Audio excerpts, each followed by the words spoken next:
Hi, I'm Dr. Jude. I'm going to show you how you use the imputation method to manage your missing data. Sometimes you collect data from a database such as DataStream, WordScope, or maybe other type of database that you used, and you come up with set of data sets where some of them could be NA, or some could be simply come up with a such notation of hash and A. So this type of data, you should really be worried as such.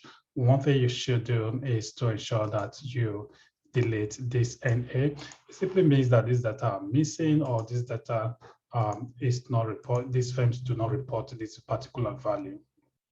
So one way to manage it is that you delete the data, the subjects which are affected, for example, the firms, or there are other series of way you manage it. One best way to manage this is the imputation of data, which I'm going to cover in this video. The first thing I have to do is to take my data set to a spreadsheet where I could actually apply missing data analysis. I'll copy my data, and then I paste it on SPSS. I'll paste it with name. Not simply paste with name.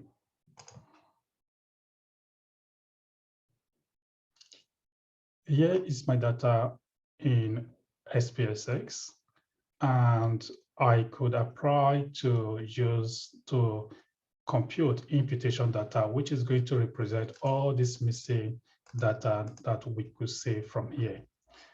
In that case, I will end up not having any missing data. To do that, you come to Analyze, Missing Value Analysis. There are two methods or two types of variables, and those two types of variables, which are categorical or numerical, could be analyzed using these methods. In my case, my variables are quantitative or numerical. They are not categorical. They are quantitative or continuous data. So if that is the case, I will have to select all my variables and have them in this box. Be mindful that year is really not part of my variable, and the firms are not part of my variable, and firms and year combined are not part of my variable. These are when I created or cleaned up my data earlier, or used to describe each data that I have. The firms are quite good because it tells me the subject. However, my variables are these following ones, like the operating income. So I'll rather select this other variable, and I have them in the quantitative variables. What I'm going to do is to find out the percentage of my missing data. If the percentage is between 0 and 10%, I will ignore missing data and run my data as it takes. That is based on theoretical concept, which was part of the paper by Hicks and Adase 2010. If it's more than 10%, then I need to face my missing data. So to check that, I will estimate my missing data by clicking on Estimate Missing Data. However, if my missing data is more than 10%, I am going to use the imputation of data to run my analysis.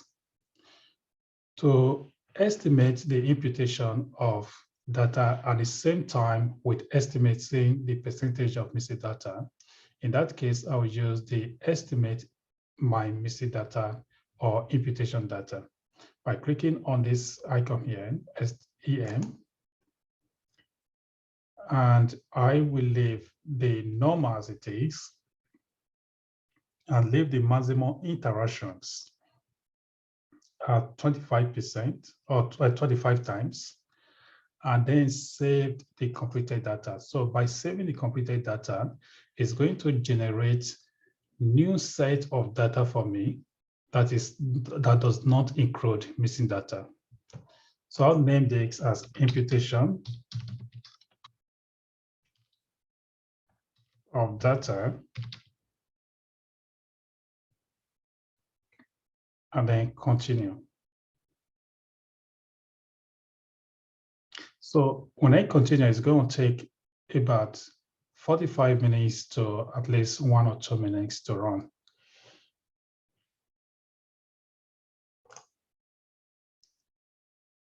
And then I say, okay.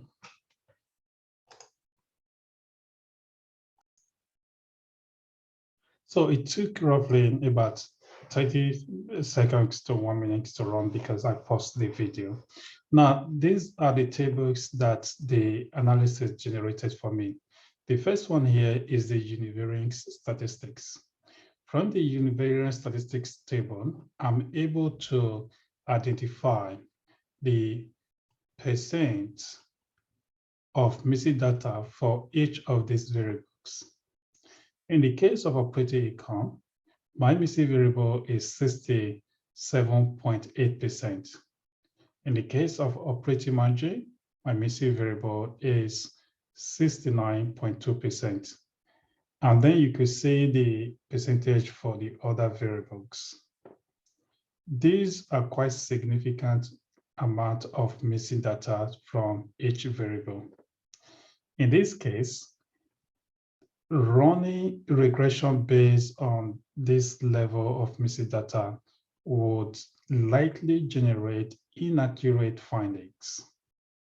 So the best method that I could use to have some insight about what is going on is to use the imputed data generated by this algorithm. And that's imputed data is what we have here. So as we could see from here, each of these variables do not have any missing data. The missing data has been replaced by the maximum likelihood expected value for each of those objects that have missing data. So running regression based on this imputed data is probably going to be more reflective or provide more insight, reliable insight on what I analyze in comparison to the earlier data that consists of series of missing data. So this is one method you could use when you face issues of missing data similar to this case.